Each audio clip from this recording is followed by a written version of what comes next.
Vamos a dar inicio al seminario de metodología del día de hoy. Estaremos compartiendo con el doctor Marco Antonio una conferencia titulada Optimización de recursos aplicando heurísticas computacionales. El doctor Marco Antonio Cruz Chávez se graduó como doctor en Ciencias Computacionales en el 2005 en el Tecnológico de Monterrey. Desde marzo de ese mismo año trabaja como profesor investigador. Es titular C y definitivo en el Centro de Investigaciones en Ingeniería y Ciencias Aplicadas de la Universidad Autónoma del Estado de Morelos, en Cuernavaca, Morelos. Ha sido responsable de 17 proyectos de investigación con financiamiento entre los años 2005 y 2021. Es responsable de la Minigrid Morelos, donde colaboraron 4 instituciones: la UAM, la UPEMOR, perdón, es que estoy teniendo un problema aquí con la laptop. Disculpen a todos. La UPEMOR, la UTES y el ITB. Imparte clases desde 1989 en licenciatura y posgrado. Ha sido director de tesis de 16 estudiantes de doctorado, 13 de maestría en programas PNPC y 10 estudiantes de licenciatura. En el 2005 formó y es el responsable del Cuerpo Académico de Investigación, Optimización y Software con grado de consolidado. Cuenta con perfil PRODEP desde el 2005 y pertenece al Sistema Nacional de Investigadores Nivel 2. Editor técnico de la revista científica electrónica Programación Matemática y Software. Ha publicado 48 artículos en revistas indizadas o arbitradas, 12 capítulos de libros y 30 memorias en extenso. Fue integrante del Consejo Técnico Ampliado de Informática del Ceneval y en 2020 obtuvo el reconocimiento nacional Anues TIC en la categoría Innovación de la Gestión mediante las TIC. El proyecto Grid Computational en el estado de Morelos para proyectos de investigación en ciencia. Bueno, un breve resumen de la conferencia que nos estará brindando este doctor, es que se muestran propuestas de solución a problemas de asignación de recursos que se presentan en diversos sectores productivos aplicando heurísticas computacionales. De esta forma, le doy la bienvenida al doctor Marco Antonio y podemos comenzar con la presentación. Muchas gracias. Gracias, Daily. Bueno, lo que les presento aquí es trabajos que se han realizado desde hace ya varios años con estudiantes de posgrado o de forma directa con empresas. Aquí lo que vamos a ver es la optimización de recursos aplicando heurísticas computacionales, todo esto para aplicaciones a sectores productivos, a diversos sectores productivos, para que ustedes puedan ver que la aplicación de estas heurísticas es en cualquier tipo de sector productivo y, bueno, también ver qué beneficios tenemos de trabajar con estas heurísticas computacionales en lugar de trabajar con técnicas clásicas de optimización. Tener esta otra alternativa, ¿no? Bien, primero tenemos que entender qué es la optimización de recursos y qué son las heurísticas, ¿no? Porque esto va a la par con lo que es el título de la presentación. La optimización de recursos busca la mejor configuración en el uso de los recursos que son limitados y costosos para aprovecharlos de forma eficiente en alguno de estos sectores productivos. Eso es lo que hace la optimización. ¿Cuáles son estos recursos limitados? Pues son los más costosos, ¿verdad? Que es muy difícil que en alguna empresa, en algún sector, se puedan comprar fácilmente. Y lo que se requiere es pues, tratar de evitar comprar estos recursos y utilizar los recursos que ya se tienen para obtener la solución a un problema que ellos pueden estar buscando, ¿no? Pero para esto se requiere de un modelo de optimización. Este modelo de optimización me representa al problema. Y si yo resuelvo este modelo de optimización, entonces, pues ya tendría yo una solución para cualquier problema que yo esté definiendo en algún sector. Este modelo de optimización requiere de una función objetivo, la cual se puede requerir maximizar los beneficios o minimizar los costos del problema en cuestión. Y obviamente se tiene que cumplir un conjunto de restricciones de este problema. Se tiene que cumplir porque si no, no tendríamos una solución conocida como solución factible, una solución que se puede aplicar en la vida real, ¿verdad? ¿Y cuáles serían las estrategias de solución? Pues hay dos caminos. Uno, el que ya se conoce desde hace muchos años, que son las técnicas numéricas clásicas, no sé, aplicando posiblemente el método de Newton-Raphson, o bien aplicando la solución con métodos de investigación de operaciones, como son programación, el problema de programación lineal o el problema de programación lineal entera, a través de heurísticas también que requieren de técnicas como ramificación y acotamiento, ¿no? Entonces, esta sería la técnica numérica, las técnicas numéricas clásicas, y la otra parte serían las heurísticas computacionales. Lo que hacemos nosotros es trabajar con estrategias de solución de heurísticas computacionales y dejamos a un lado las técnicas numéricas clásicas. Bueno, ¿qué es una heurística computacional? Quizá ya hayan escuchado de estas heurísticas. Son procedimientos basados en la experiencia, en base a la interpretación de la naturaleza y de fenómenos creados también por el ser humano. Alguna de estas es la interpretación a la evolución de las especies, lo cual me da la metaheurística de algoritmos genéticos. La búsqueda grupal de alimentos, la interpretación de cómo se buscan estos alimentos a través de una colonia de hormigas, pues se hace una interpretación y se obtiene una metaheurística conocida como algoritmo colonia de hormigas. Y aquí hay más, ¿no? Comportamiento grupal de las parvadas, cómo migran de un lado a otro, las abejas también, cómo buscan la comida. Y bueno, un fenómeno creado por el ser humano sería el recocido de sólidos, donde ustedes tienen un metal y quieren darle la máxima resistencia, lo elevan a una temperatura muy elevada, la van reduciendo esta temperatura muy lentamente para que alcance la máxima resistencia. Esa interpretación del recocido de sólidos se hace a través de la metaheurística recocido simulado. ¿Cuándo se aplica en optimización estas heurísticas computacionales? Nosotros la podemos ocupar cuando nosotros queramos, ¿sí? Pero hay algo muy importante.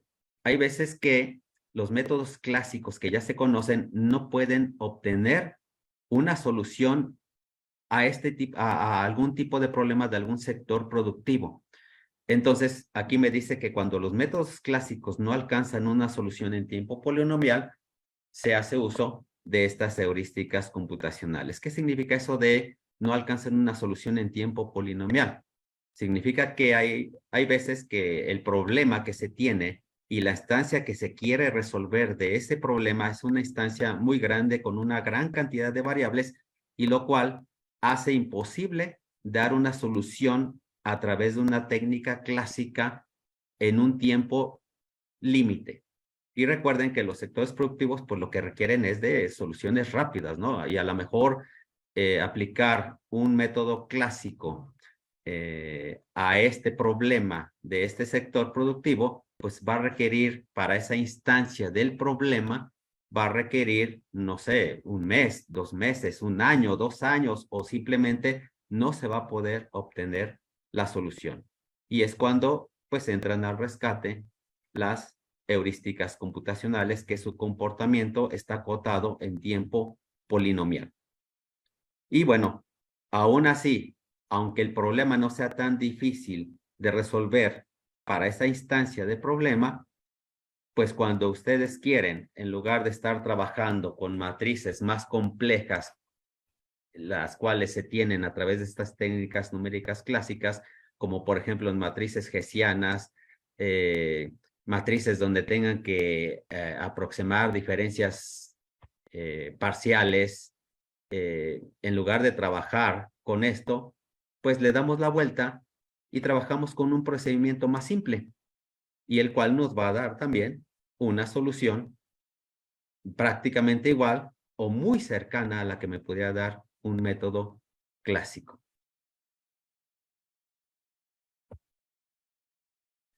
Bueno, la primera aplicación en la que hemos trabajado es en ingeniería de tejidos.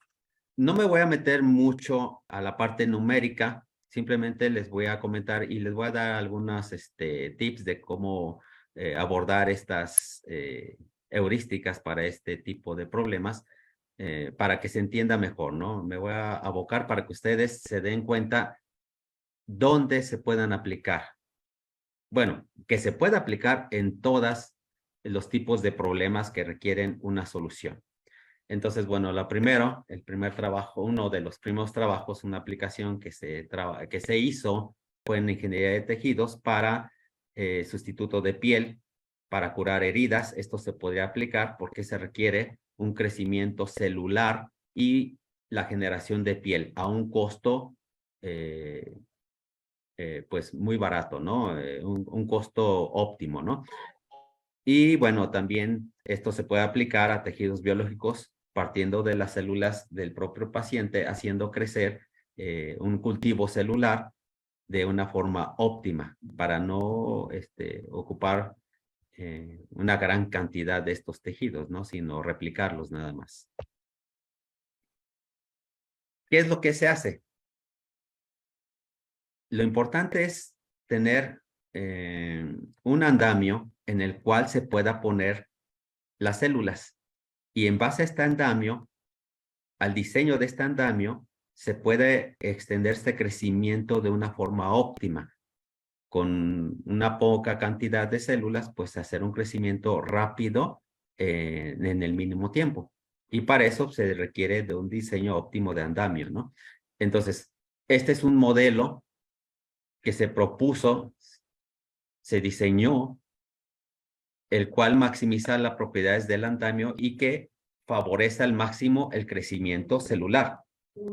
Esta es mi función objetivo, la cual, mientras mayor sea el resultado que se obtenga de esta función objetivo, pues obviamente mayor va a ser el crecimiento celular, sujeto a ciertas restricciones. Las variables ustedes las pueden ver acá abajo, ¿no? Los parámetros del andamio que se tienen que tomar en cuenta: el diámetro de poro, la porosidad, módulo de Young, ángulo de contacto y así sucesivamente. Todo esto se tiene que tomar en cuenta dentro de este modelo de optimización. Aquí tenemos un ejemplo de un andamio por el método de electrohilado, el cual se tenía que generar para que ahí se tuviera que realizar el crecimiento celular de forma óptima. Aquí tenemos una representación simbólica de un individuo, ya que la solución a este modelo de optimización se hizo a través de un algoritmo genético. Para ocupar un algoritmo genético, lo que requerimos, pues obviamente, pues es generar una población de individuos.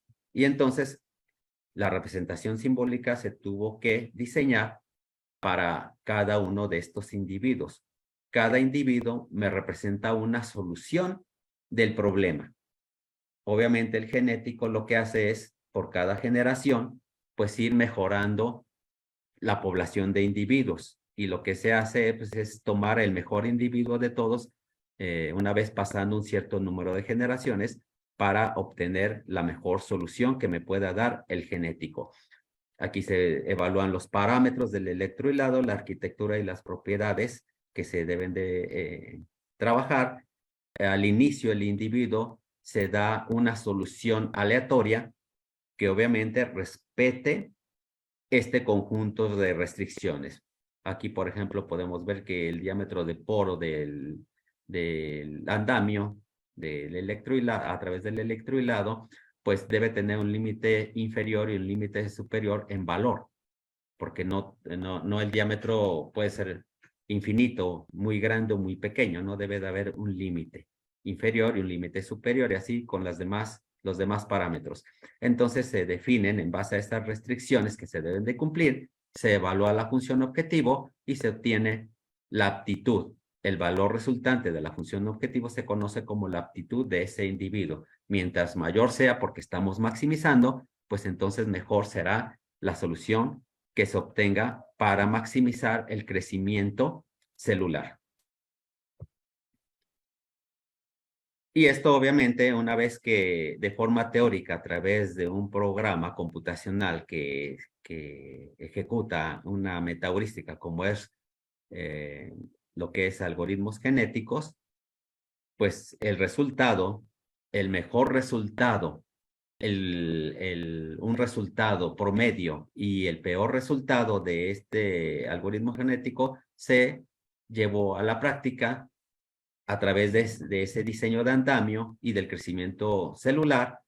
Y una vez que se obtuvieron los resultados en el laboratorio, esto se hizo en el laboratorio de farmacias de aquí de la Universidad Autónoma del Estado de Morelos, pues a través de un microscopio electrónico se ve el crecimiento en cada uno de estos 3 casos propuestos por el algoritmo genético. Y se ve que en el crecimiento óptimo, pues es el mejor. Entonces, ¿qué logramos con esto? Lo que logramos, pues es, en lugar de estar a prueba y error, viendo cuál es el crecimiento óptimo de células a través del diseño de un andamio, logramos este crecimiento en muy pocas pruebas. ¿Qué logramos con esto? Bueno, pues ahorrar una gran cantidad de material y una gran cantidad de tiempo al estar repitiendo estos experimentos en el laboratorio de farmacia, ¿no? Si ustedes quieren ahondar más con respecto a esta investigación, pues pueden, aquí está la referencia, aquí abajo la tienen, pueden buscar este artículo y ahí les explica de una forma más completa lo que yo les estoy comentando. Otra aplicación que nosotros trabajamos fue en el diseño de redes hidráulicas. Esta red hidráulica existe, ya está, se encuentra en el fraccionamiento Real Montecasino, aquí en Huixquilac. Obviamente está enterrada debajo de la superficie, es una colonia, la cual debería de surtir agua a todos los colonos, pero resulta que de acuerdo al crecimiento de la población, pues obviamente, y el asentamiento, pues obviamente, pues hay muchos colonos que no les llega el agua mediante este diseño que se tiene.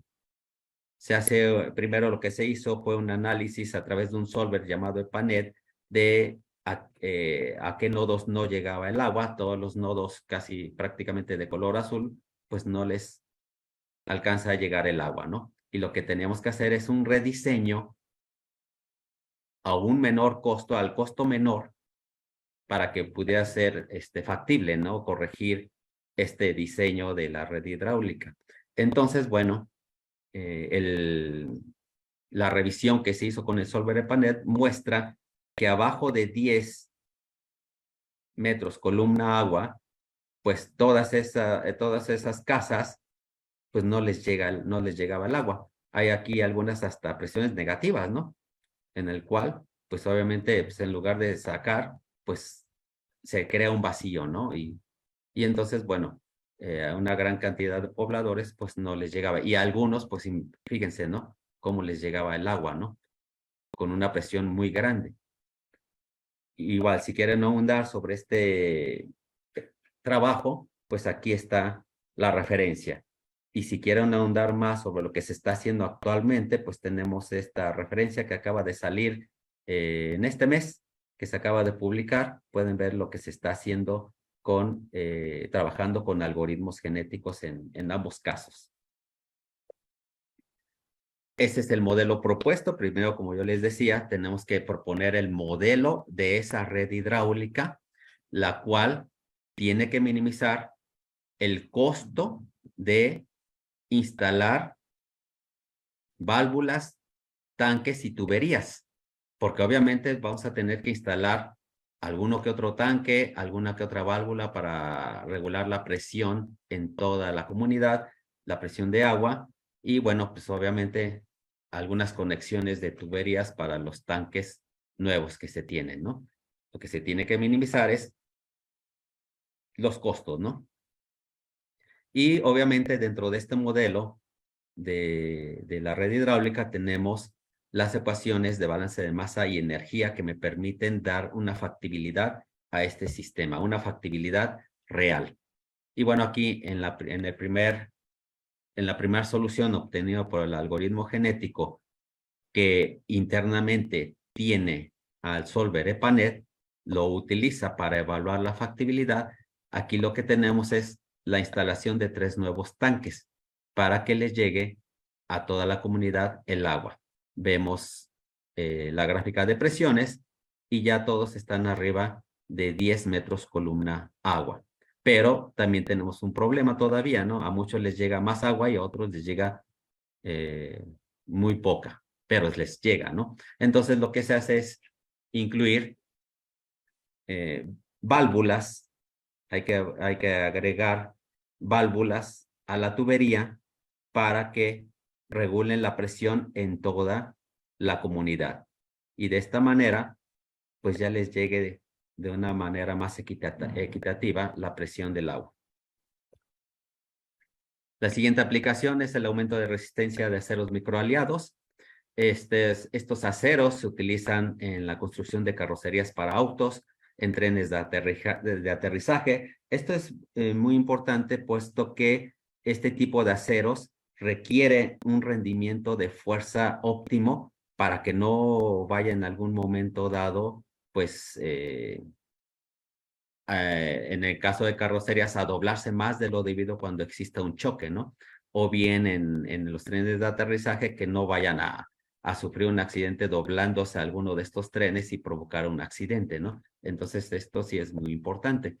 Para esto, lo que hicimos fue aplicar 2 heurísticas computacionales, la cual es recocido simulado y búsqueda local iterada. Existe un modelo matemático, obviamente, ¿verdad? Se tuvo que diseñar este modelo, se tomó un modelo que existe en la literatura y se adaptó al tipo de acero microaliado. Esta información, si quieren ahondar más, ya lo están viendo acá abajo, tienen la referencia y pueden ver la investigación completa cómo se hizo. A través del recocido simulado, resolviendo ese modelo de optimización propuesto, pues se define el porcentaje en peso de cada uno de los elementos que componen a ese acero microaliado, el fierro, el carbono, el cromo, el cobre, el manganeso, molibdeno, níquel, etcétera, ¿no? Se da una composición por recocido simulado y por búsqueda local iterada. Aquí tenemos una gráfica de conforme avanza el número de iteraciones para la heurística recocido simulado, pues lo que es el rendimiento de fuerza en megapascales va aumentando hasta estabilizarse y converger la ejecución de este algoritmo. Y con esto, bueno, pues lo que se obtiene de forma teórica, se obtiene lo que es el rendimiento de fuerza, que en este caso para para búsqueda local iterada se alcanzó en 873 megapascales el rendimiento de la fuerza, la cantidad de precipitados y lo que es el tamaño de grano para el material. Esto se replicó en un laboratorio de materiales. Si mal no recuerdo, creo que fue en la UNAM que se hizo esta prueba. Con este porcentaje de elementos se creó ese material y lo que se obtuvo en la evaluación ya de este acero que se generó con el porcentaje definido por esa heurística de búsqueda local iterada, se trató de acercar lo más que se pudiera al porcentaje definido por la búsqueda local iterada. Y con esto, bueno, pues lo que se obtuvo fue un límite elástico de 800 megapascales comparados con los 873 teóricos, pues está muy cerca, ¿no? Y bueno, el tamaño, lo que fue los precipitados y tamaño de grano, pues ahí se observa, ¿no? Yo aquí ya no lo estoy viendo porque tengo aquí, no sé qué me está apareciendo, pero ustedes pueden ver que, por ejemplo, los precipitados vistos a través de un microscopio electrónico de este acero que se creó, son estos puntitos que tienen acá, los precipitados. Y el tamaño de grano son estas cosas oscuras, pues obviamente son, es un promedio, ¿verdad? De lo que se obtiene. Entonces, lo que se puede observar, pues es que sin tantas pruebas en el laboratorio de materiales y sin utilizar tanto material, pues se logró a un máximo límite elástico y que a lo mejor ahí se podría mejorar, ¿no? Ya partiendo de esta configuración obtenida por la heurística, a lo mejor se podría ya hacer pruebas directamente en el laboratorio de materiales para aumentar el límite elástico, pero ya partimos de un límite elástico ya grande, ¿no? En lugar de estar haciendo pruebas. Obviamente hay gente ya experta que tiene mucha experiencia, ¿no? Y que a lo mejor a la primera o a la segunda o a la quinta prueba puede obtener el límite elástico máximo que se pudiera hacer en un laboratorio, ¿no? Pero esto, si ustedes se dan cuenta, nos evita hacer tantas pruebas experimentales y estar gastando tanto material. Otra aplicación que hemos trabajado frecuentemente es en talleres de manufactura. ¿Por qué? Porque si ustedes saben, en el país tenemos una gran cantidad de maquiladoras. Creo que es de las industrias que más se han desarrollado aquí en el país. Y bueno, las maquiladoras, los talleres de maquiladoras, pues son mapeables muy fácilmente a los talleres de manufactura. Aún así, existen talleres de manufactura. Según yo recuerdo, no sé si todavía esté aquí Vallecagua de México, en el Valle de Cuernavaca, son talleres de manufactura que construyen, arman compresores. Entonces, eso es lo que se trabaja en talleres de manufactura. ¿Y qué es lo que se tiene que hacer? Encontrar la mejor secuencia de operaciones en cada máquina que minimice el tiempo del lote de producción. ¿Qué significa eso? Obviamente, el lote de producción tiene un tiempo para obtener todos los trabajos que se tienen que desarrollar en ese tiempo. Si el lote de producción, su tiempo de lote de producción, lo reducimos, pues es obvio que vamos a tener mayor tiempo para mayor número de lotes de producción. En una semana, en un mes o en un año, ¿no? Podríamos producir más con las mismas máquinas, las cuales, pues obviamente son los recursos que cuestan más. Entonces tenemos que optimizar los recursos. Aquí tenemos un ejemplo muy simple de dos máquinas. La máquina 1 que es en cuadro azul, la máquina 2 en cuadro azul, y tenemos dos trabajos que tenemos que hacer en este taller de manufactura. Cada trabajo, por ejemplo, el trabajo 1 requiere de la operación 1, la operación 2. Cada operación requiere cierto tipo de herramienta. Y obviamente hay una restricción de precedencia de que se tiene que hacer primero la operación 1 del trabajo 1 y después la operación 2. Porque si lo hacemos al revés, pulimos primero y después taladramos, pues va a quedar rebaba como dentro de la pieza final. Lo mismo para el trabajo 2. Entonces, aquí lo que se quiere, ¿cuál sería una solución propuesta? Pues se tiene que secuenciar la ejecución de las operaciones dentro de cada máquina. Por ejemplo, ¿qué hacemos? La operación 1 o la operación 1 del trabajo 1 primero, o primero hacemos la operación 1 del trabajo 2. Aquí tenemos que dar una secuencia de operaciones dentro de la máquina. La máquina no puede ejecutar las dos operaciones al mismo tiempo. Tenemos que decidir por una calendarización de estas operaciones, de tal manera que el tiempo total de este lote de producción de estos dos trabajos, pues obviamente sea el mínimo para proceder a un segundo lote de producción de otros dos trabajos. Eso es lo que se trata de hacer. Este es un modelo para talleres de manufactura. Se ve muy simple, pero créanlo que para instancias grandes, partiendo ya de 20 máquinas con 20 trabajos, donde cada trabajo requiere la ejecución de 20 operaciones, las técnicas clásicas ya no dan una solución. Se requieren forzosamente heurísticas computacionales. Se ve muy simple, pero realmente es uno de los modelos de optimización más difíciles de dar una solución. Aún para las heurísticas, la solución no me refiero a que dé una solución, sino que dé una buena solución o que se mejore esa solución para disminuir el tiempo de lotes de producción. Obviamente trabajamos con algoritmos genéticos. Y bueno, si ustedes quieren ahondar con respecto a esta investigación, pues aquí tenemos dos referencias en las cuales ustedes pueden consultar diferentes tipos de talleres de manufactura. Aquí tenemos el clásico taller de manufactura, el que estoy explicando, y en la referencia de abajo, pues ya sería un flexible, un taller de manufactura flexible con secuencias dependientes de tiempo.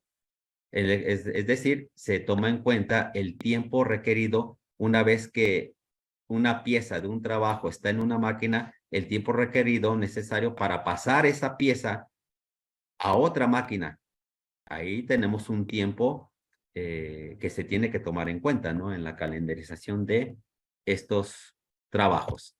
Y aquí tenemos una solución a través de un diagrama de Gantt para 20 máquinas con 20 trabajos.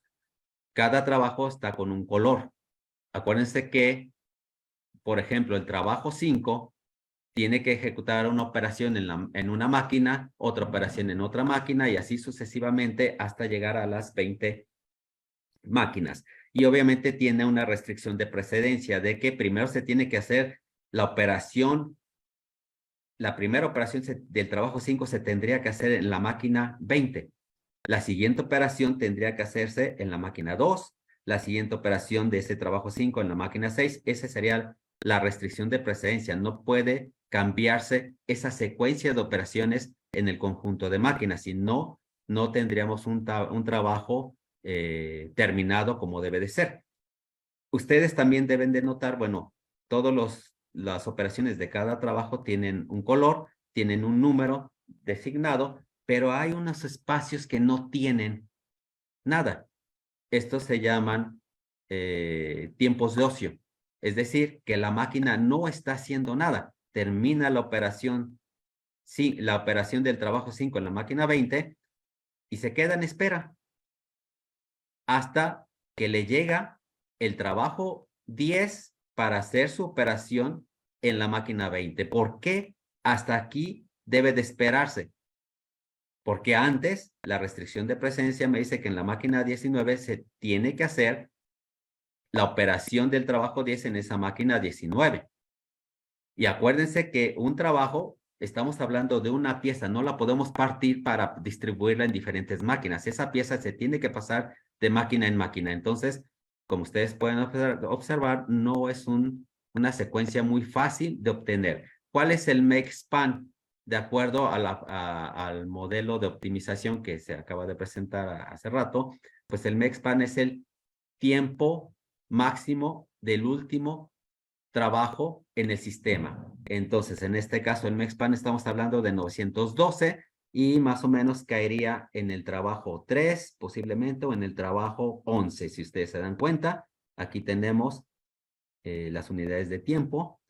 ¿Y qué pasaría si nosotros pudiéramos aplastar esta secuencia que fuera factible?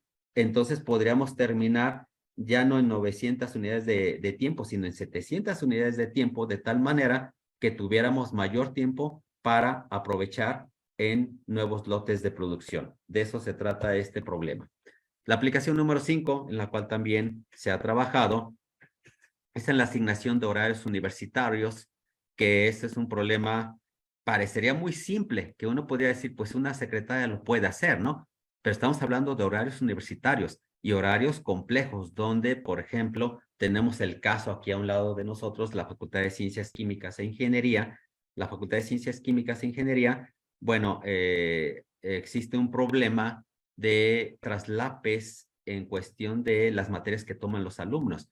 Los alumnos, hay estudiantes que toman materias, no se les acomodan los horarios y tienen, no sé, por ejemplo, 2 materias a la misma hora en el mismo día. ¿Y qué es lo que hacen? Sacrifican estas materias por entrar a una sola. Entonces, el índice de aprendizaje, pues obviamente, pues tiende a disminuir. Esto lo hicimos nosotros en el año 2016. Tomamos un semestre que fue agosto-diciembre de 2015 en Ciencias Químicas. Como recordarán, no estaba el nuevo edificio, estaban en el edificio anterior que ya no está.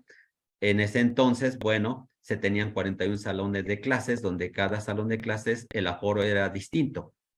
Por ejemplo, había salones que solamente podían tomar clase 10 estudiantes porque estaban muy pequeños, y había salones que tenían como aforo hasta 50 lugares para estudiantes. Todo eso se tendría que tomar en cuenta. El número de eventos en ese semestre fue de 1514. Entendamos que un evento, un conjunto de eventos constituyen una materia. Si una materia requiere de 4 horas a la semana, pues estamos entendiendo que son 4 eventos a la semana de esa materia. El número de estudiantes en ese entonces, 1426. El número de días que se evaluó fue de lunes a sábado. El número de periodos fueron 15 periodos. Es decir, el primer periodo es de las 7 a las 8 de la mañana, el siguiente periodo de las 8 a las 9 de la mañana y así sucesivamente.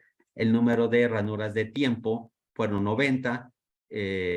Cada ranura de tiempo pues puede efectuarse uno de estos eventos, ¿no? Dar uno de estos eventos en cada ranura de tiempo. También tenemos las facilidades. Cada salón tiene ciertas facilidades, como poder conectar un proyector o una facilidad que exista una televisión ya instalada para que el profesor pueda utilizarlo. Entonces, los requerimientos de los profesores también se toman en cuenta. Aquí tenemos los profesores titulares, los que ya tienen la materia que pueden impartir en ese semestre. En ese entonces se tenían 156 profesores, más los profesores que no son titulares, que tendrían que incluirse, que aquí no se están incluyendo, pero son una buena cantidad de profesores, ¿no? Entonces, esto también lo pueden ver. Esta investigación se hizo en este artículo, ahí pueden ver más a fondo.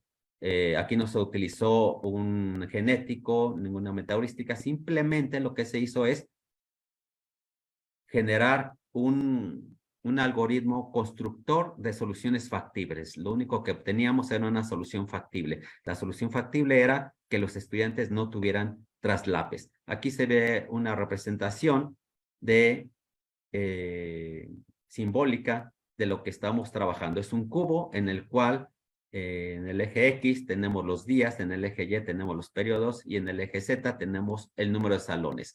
Cada rebanada de este cubo me indica que es un salón en el cual yo puedo asignar un cierto número de eventos, que obviamente tengo que cuidar que revisando todas las rebanadas de todos los salones, pues no existieran estudiantes con traslapes de materias. Ya en la siguiente investigación que se hizo, que fue en el año pasado, pues aquí ya estamos trabajando con una metaheurística que es con procesos cooperativos. ¿Por qué con procesos cooperativos? ¿Por qué lo hicimos en un clúster computacional? Puesto que en la investigación anterior, esta solución tardaba en obtenerse luego a veces hasta en 20 horas. Una solución la cual me diera factibilidad de no traslapes de los estudiantes. Ya con una cooperación de procesos, pues las soluciones se obtienen en cerca de 1 hora aproximadamente. Y optimizando, ya sería una metaheurística que optimiza. Y aquí se da la solución propuesta para ese semestre, agosto-diciembre, en la cual, pues, si ustedes se dan cuenta, a la izquierda es la solución que se manejaba por la administración. Estas líneas, estas barras rojas me están indicando la cantidad de traslapes por estudiantes. Mientras más grande sea esta barra roja, mayor número de traslapes existen en los salones. Obviamente los salones, la capacidad pues, se mantiene para la solución que proponemos nosotros, puesto que los salones no pueden cambiar de capacidad, ¿no? Es la misma capacidad.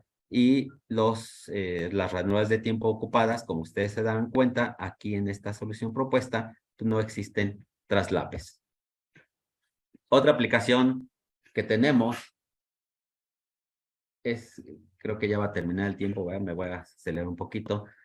Hay bastantes aplicaciones, ¿no? Es la logística, esto es para ingenieros industriales, el transporte con ventanas de tiempo. Aquí tenemos nosotros de forma simple un depósito con varios clientes, los cuales requieren la atención para recibir los productos del depósito. Dan la atención a los proveedores en una ventana de tiempo. No todos tienen ventanas de tiempo desde que yo abro hasta que cierro, te puedo recibir, proveedor. No, algunos te dicen, ¿sabes qué? Yo abro a las 7, de 7 a 8 te recibo. Si llegas después, ya no hay nadie que te reciba, te regresas con tu producto y mañana lo traes. Entonces es un costo para el vendedor, ¿no? Aquí se da una posible solución para que se entienda. Estos bloques rojos, pues me indica es el tiempo que tarda en la atención del cliente al proveedor para recibir la información. Y aquí tenemos este grafo donde me están indicando que solamente con 3 rutas es suficiente para atender a todos los clientes en ese día. Cada ruta obviamente requiere de una unidad de transporte y un chofer al cual se le paga y obviamente la unidad de transporte necesita gasolina y necesita pues arreglos, ¿no? Con el tiempo. ¿Qué es lo que se requiere? Pues obviamente lo que se requiere pues es generar el menor número de rutas para optimizar los costos de distribución.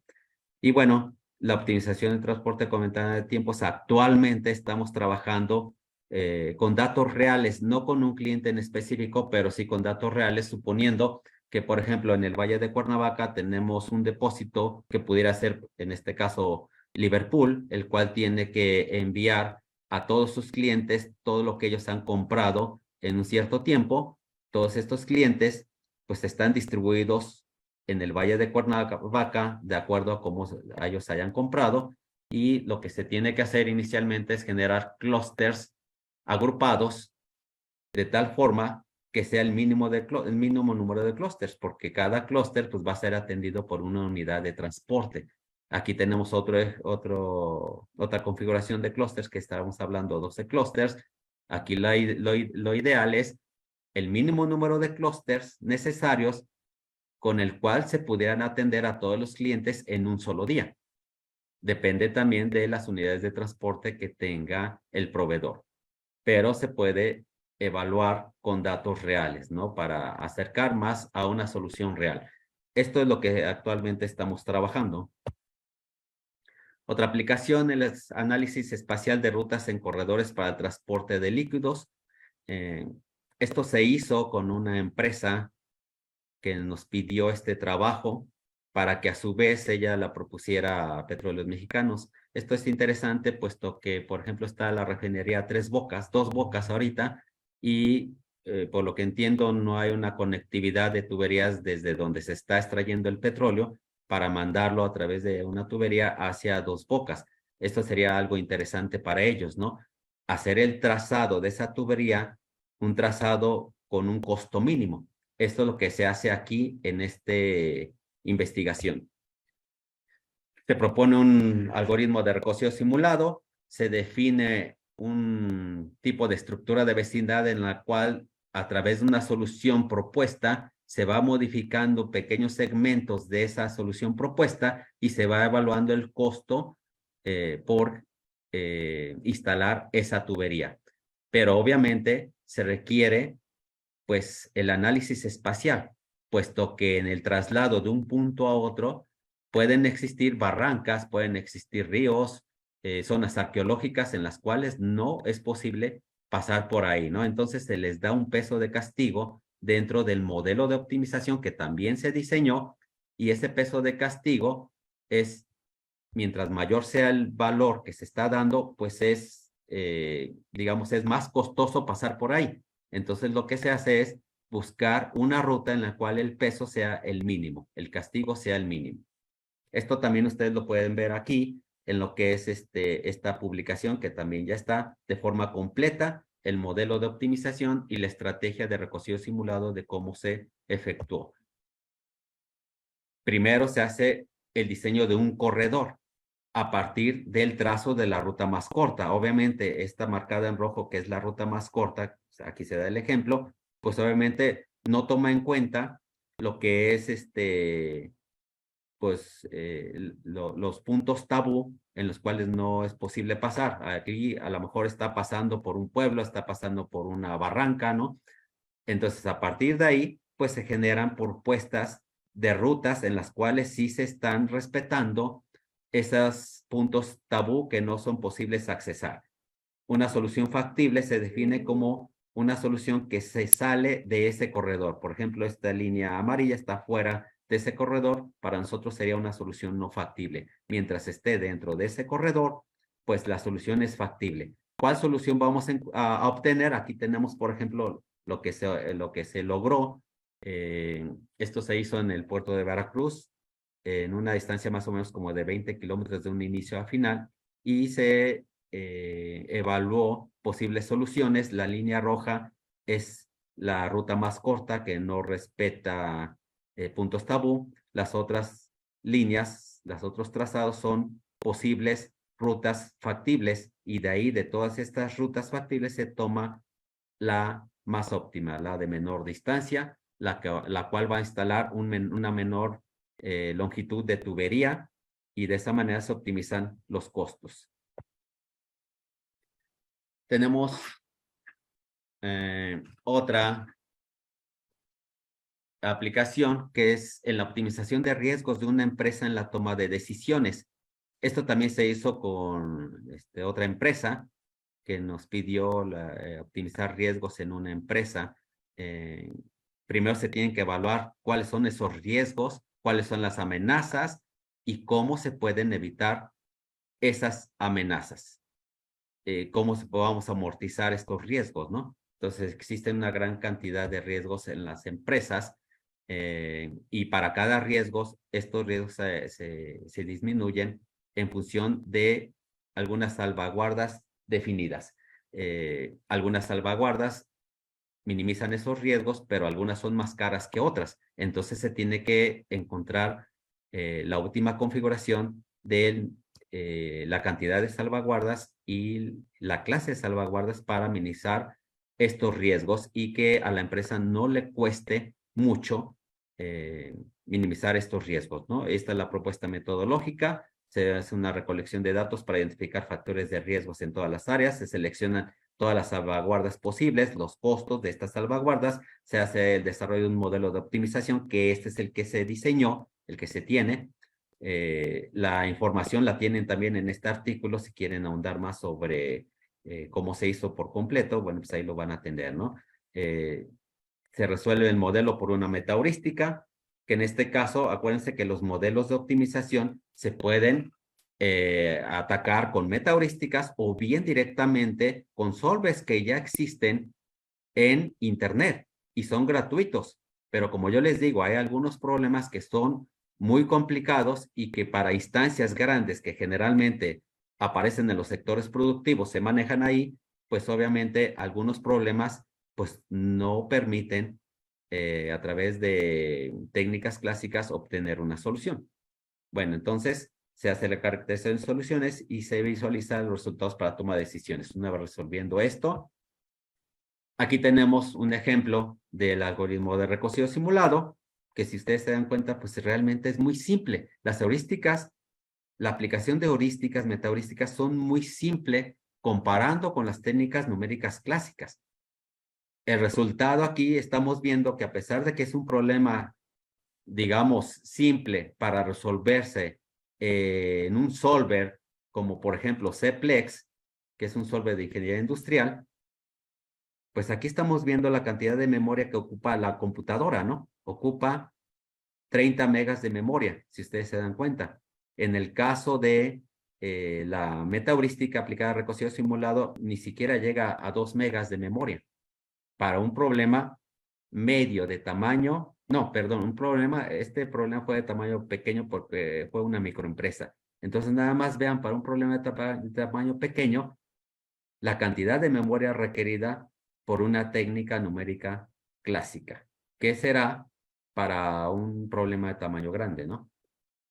Bueno, y así tenemos varios problemas que podemos atacar. Podemos combinar nuestras heurísticas con técnicas numéricas clásicas, y este es un ejemplo, ¿no? El tiempo computacional en problemas de transferencia de calor. Se utilizan técnicas numéricas clásicas en problemas de transferencia de calor, como es la convección-difusión o hidrodinámica. ¿No? ¿Qué es lo que se hace? Bueno, aquí el problema que se tiene es la convergencia de estas técnicas numéricas. A veces requieren de una gran cantidad de tiempo, días, horas, para encontrar una solución. ¿En qué ayudan las heurísticas computacionales? Ayudan en reducir el tiempo de convergencia de estas técnicas numéricas. Aquí tenemos dos ejemplos. Aquí está la referencia. Si ustedes quieren ahondar sobre este problema, ahí está la propuesta metodológica, cómo se hizo, cómo se incluyó esta heurística computacional a través de recocido simulado para poder obtener el valor de los factores de relajación que permiten que las técnicas numéricas clásicas converjan en un tiempo mucho más corto.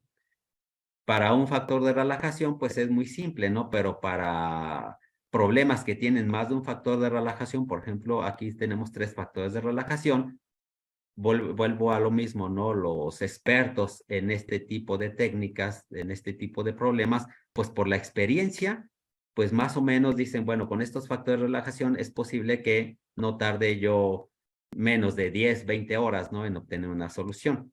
Pero esto, aplicando esta heurística, me permite encontrar los factores de relajación óptimo, los cuales dan una convergencia en tiempo muy reducido para obtener soluciones a este tipo de problemas. Otra aplicación es el diseño de maquetas con figuras amorfas para imprentas digitales. Esto lo hicimos con la empresa Vetoretti. Ellos tenían un problema en el cual, siguen teniendo el problema, ¿no? Porque toda esta investigación se sigue, ¿no? Tienen un problema en el cual tienen mucha merma de papel para la impresión que les piden las empresas, ¿no? De promoción, propaganda, lo que sea, ¿no? Aquí se aplicó una búsqueda local iterada. Aquí el problema es que la mayoría de la investigación que se tiene en la literatura es que las figuras que manejan es a través de polígonos regulares.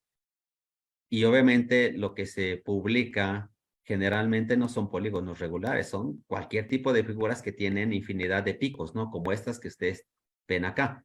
Entonces, lo que está en oscuro, pues es el merma del papel. Cuando se recortan estas figuras, pues todo esto es un desperdicio.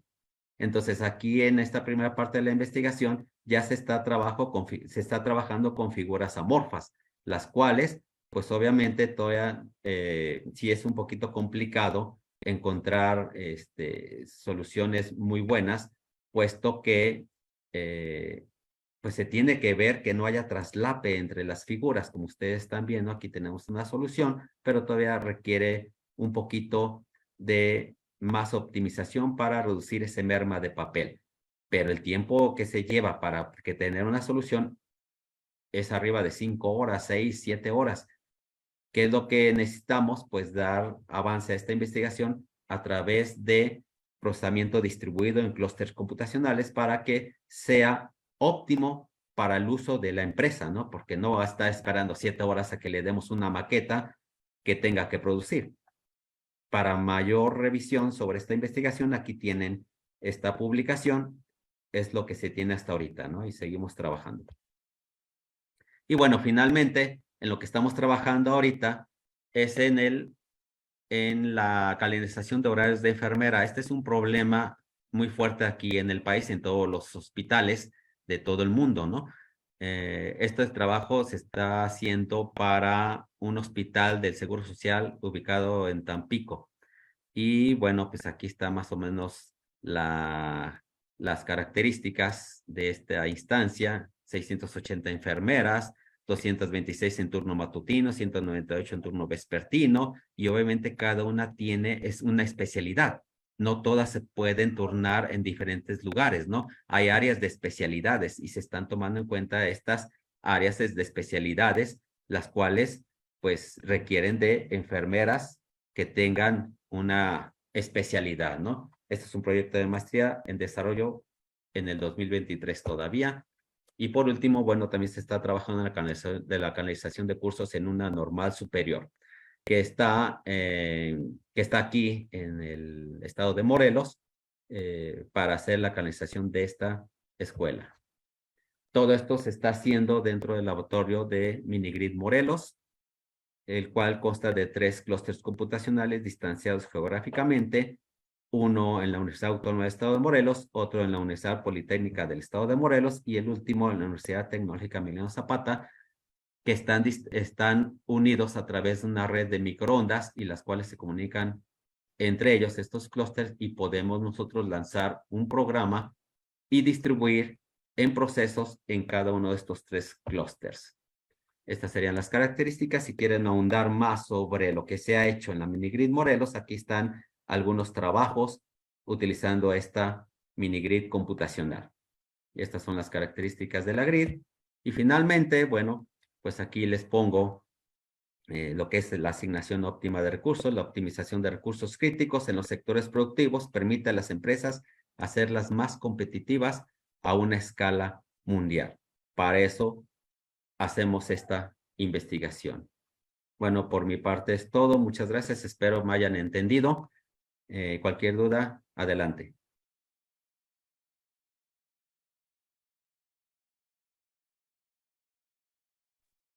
No se escucha.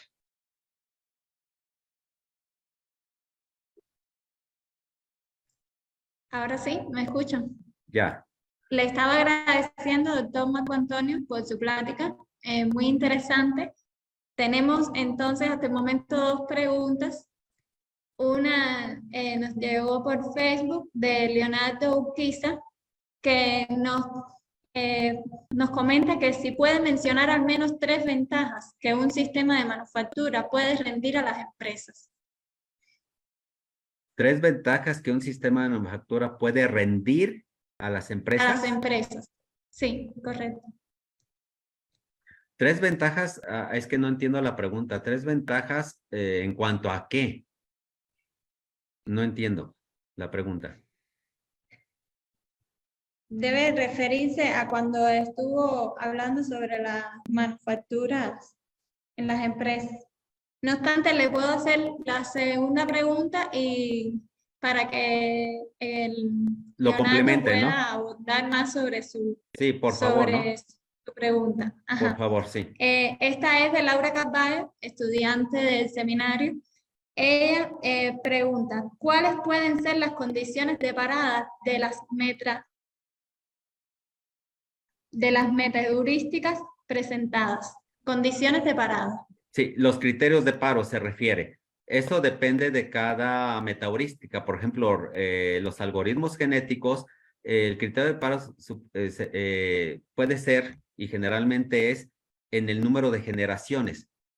Cuando el algoritmo ya convergió, es decir, ya no encuentra una solución hasta un cierto número de generaciones. Ese es un criterio de paro muy característico del algoritmo genético. Puede haber algún otro, ¿no? Pero, por ejemplo, también para recogido simulado, el criterio de paro, tenemos un parámetro que se conoce como el coeficiente de control. El parámetro de control, perdón, se da un valor de este parámetro de control que para el recogido de sólidos significa la temperatura inicial.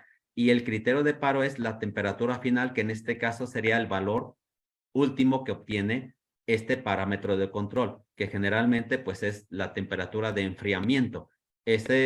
Cada metaheurística tiene un criterio de paro, y si generamos nosotros una metaheurística, debemos definir un criterio de paro para cada una de estas. Y el criterio de paro es cuando llega a ser la convergencia esta metaheurística, es decir, cuando ya en un determinado número de iteraciones ya no hay una posible mejora de la solución que se está obteniendo.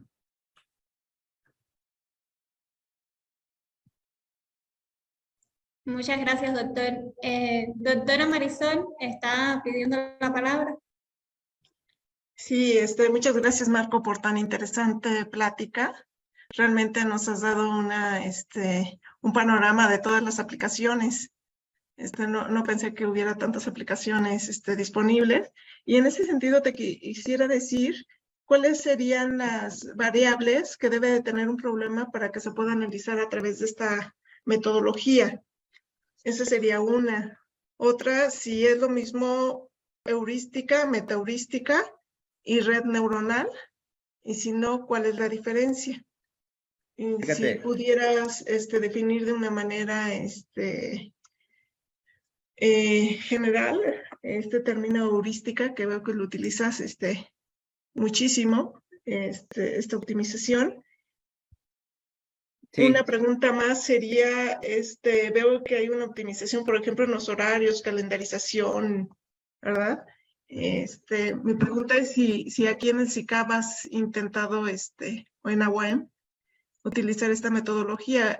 Vi que en la Facultad de Ciencias Químicas comentabas, pero en el Instituto de Investigación donde estamos, o de Ciencias Básicas y Aplicadas, que ya fuera algo que se quedara así como de uso para optimización de los horarios, me parece que podría ayudar, ¿verdad? Para que hubiera determinadas aulas que las compartiéramos en licenciatura, en la maestría, en el doctorado.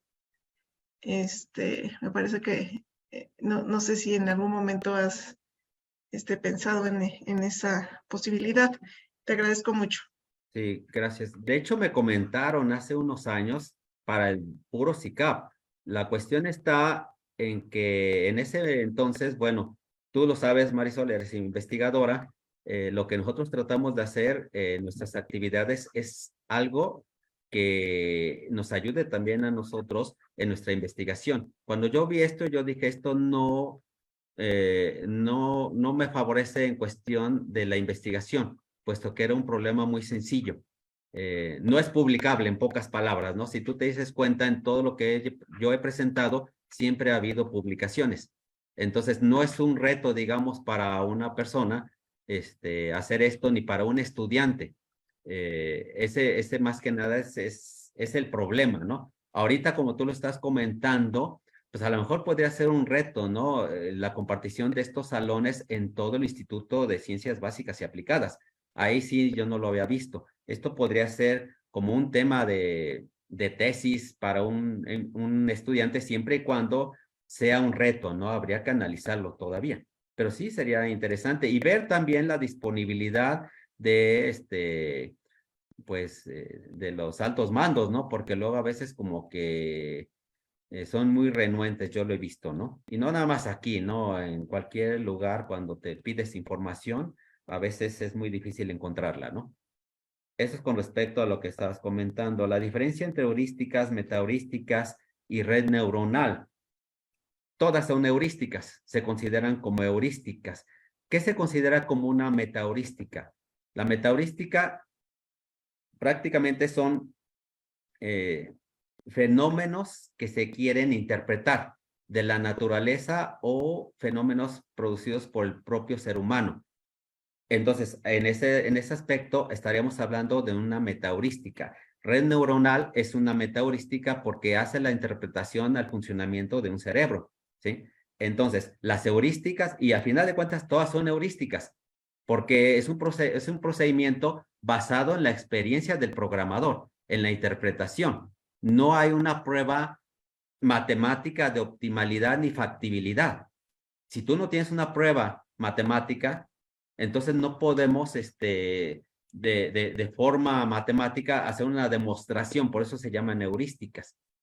A diferencia de las técnicas clásicas. Todas las técnicas clásicas tienen una prueba de optimalidad y factibilidad. ¿Qué significa optimalidad? Significa que las técnicas las técnicas clásicas te dicen cuando llegas a la mejor solución posible de un problema. Y en el caso de las heurísticas, tú no sabes cuándo llegas. A lo mejor ya llegaste y sigues buscando. Esa es la diferencia, ¿no? No hay una prueba matemática que te diga, ya llegaste, ¿no? Entonces, ¿qué es lo que hacemos? Pues nada más encontrar la convergencia del algoritmo y si hay una manera de comparar con una técnica clásica, podemos argumentar de que somos tan eficientes como esta técnica clásica para problemas que se puedan resolver por esas técnicas clásicas, ¿no? Esa es, pues, digamos que la diferencia real, ¿no? ¿Sale? Y la otra, ya no me acuerdo cuál me dijiste. A ver si me la puedes repetir, la primera que me dijiste. Pues la primera era en ese sentido de la diferencia, sobre los horarios, sobre cuáles eran las variables que se necesitaban. Como me dices, necesita ser un gran número la población necesita ser muy grande, ¿verdad? Para que signifique un reto. Sí.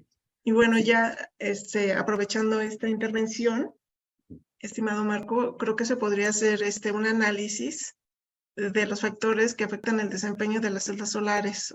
Por ejemplo, en el caso Claro. que he participado más en las celdas solares orgánicas, porque hay muchas variables Sí, y hay sí, muchas sí. publicaciones relacionadas con este tema. Entonces, sería interesante, ¿verdad? Analizar, a ver qué dice estos algoritmos, cuáles son los parámetros que se deben de cuidar, cuáles son las variables que tienen un mayor impacto en la eficiencia de los dispositivos. Ese podría ser un tema de análisis, ¿verdad? Definitivo, ¿no? Y para poder nosotros ver cuáles son los parámetros o variables que afectan más el fenómeno, se tiene que hacer un análisis estadístico inferencial, que fue parte de lo que yo di en la conferencia anterior, ¿sí? Entonces, ahí podríamos definir cuáles son estas variables que afectan más a ese fenómeno que tú estás estudiando y sobre eso plantear el modelo de optimización para poder darle una solución y acercarse a una solución sin, para que con esa solución puedas iniciar la investigación o el entendimiento de ese fenómeno que tú estás manejando.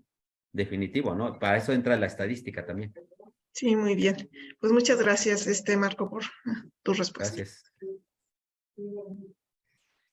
Doctor, tenemos otra pregunta de Julio, que él quiere saber cuál puede ser la mejor metaheurística. Mira, en base a la experiencia, yo desde el 2005 he trabajado con heurísticas. ¿Y por qué trabajé con heurísticas? Porque se me hicieron fabulosas, ¿no? Poder, mientras más fácil es el diseño de una heurística, mejores resultados te da. Yo he tenido colaboraciones con investigadores que nunca han trabajado con estas heurísticas y no lo pueden creer. Dicen, es que no puede ser cierto esto que tú me estás presentando, ¿no? Debe ser más difícil poder obtener una solución. Y aún así, bueno, al final quedan convencidos, ¿no? Me ha pasado varias veces, ¿no? Con estos investigadores. Entonces, ¿cuál es la mejor metaheurística en base a lo que yo he visto? La mejor metaheurística para trabajar y la más simple realmente que da mejores resultados de forma individual es recocido simulado. Pero si nosotros hacemos una hibridación con un genético y recocido simulado, pues te da todavía mejores resultados. Lo que sí me doy cuenta que nosotros hemos trabajado con genéticos, al principio trabajábamos con genéticos y los resultados no eran satisfactorios los que esperábamos, ¿no? Tuvimos que hacer una hibridación con recocido simulado y obviamente la combinación de estas dos pues empezó a dar mejores resultados que de forma individual. ¿Por qué? Porque recocido simulado hace una búsqueda global en el espacio de soluciones y, genéticos, una búsqueda global en el espacio de soluciones y recocido simulado hace búsquedas locales en el espacio de soluciones La ventaja de recocido simulado es que permite escapar de óptimos locales y de esa manera mejorar de forma sustancial las soluciones que se obtienen a un problema. Pero combinando varias metaheurísticas, hemos obtenido mejores resultados y de hecho, la mayoría de las publicaciones son heurísticas híbridas. Muchas gracias, doctor. En cuanto a este tema de los resultados, Jordan Johnson nos pregunta también cómo se miden los resultados obtenidos por las heurísticas. ¿Cómo se miden? Eso es bien interesante, ¿no? Porque los resultados cada vez que se ejecuta en una heurística, cada ejecución da un resultado diferente. Porque siempre el inicio es de una solución propuesta y a partir de ahí el camino es diferente cada vez en la ejecución. Entonces, obviamente, para evaluar una heurística, no es posible con una sola solución obtenida por esta heurística. Si nosotros queremos evaluarla y ver qué tan eficiente es, mínimo tendríamos que hacer 30 ejecuciones de esta metaheurística. Y en base a eso, lo que tenemos que hacer es un análisis estadístico inferencial, que fue la parte que yo platiqué la vez pasada, para ver qué tan buena es esa metaheurística. Y en base a eso, pues, proponer que tenemos una metaheurística modificada con mayor eficiencia que las que existen ahorita publicadas, ¿no? ¿Sale? Gracias. Adriana Lisset también nos comenta que en su experiencia, si nos puede decir cuáles han sido los fenómenos más difíciles en heurística. Pues realmente difícil ninguno, a pesar de los problemas que hemos trabajado nosotros, realmente el camino para diseñar el modelo de optimización, pues más que nada es la experiencia que uno tiene. Al principio todo cuesta, ¿no? Pero ya una vez que sabe uno cómo atacar y empezar con un modelo que represente a ese problema, pues ya es más fácil, ¿no? Hacer ese diseño. Y después el diseño de la heurística, pues también en base a la experiencia, el diseño no es complicado, puesto que son muy simples estas heurísticas. Y como yo lo mencionaba, para hacer el diseño de una heurística metaheurística, pues tenemos que pensar de forma simple y no pensar de que tiene que ser algo complicado. Porque si lo hacemos más complicado, el uso de los recursos computacionales, ahí es donde se afecta. Tenemos que hacerlo simple. Prácticamente las metaheurísticas estamos haciendo sumas y restas nada más. Y con eso, pues el uso de los recursos computacionales son más eficientes y los resultados en tiempo de ejecución de las metaheurísticas no se complica, ¿no? Más que nada es eso. Bueno, doctor, muchísimas gracias. Hasta aquí ya no tenemos ninguna otra pregunta. Si alguno de los presentes necesita conocer algo más sobre el tema, pueden pedir la palabra. Bueno, si nadie más tiene ninguna duda, hemos concluido entonces el seminario de hoy. Doctor, agradecemos mucho su plática, muy interesante. Y cualquier tema que tengamos, bueno, nos podremos acercar a usted para preguntarle algunas dudas. Claro que sí, adelante, con gusto. Muchas gracias. Gracias.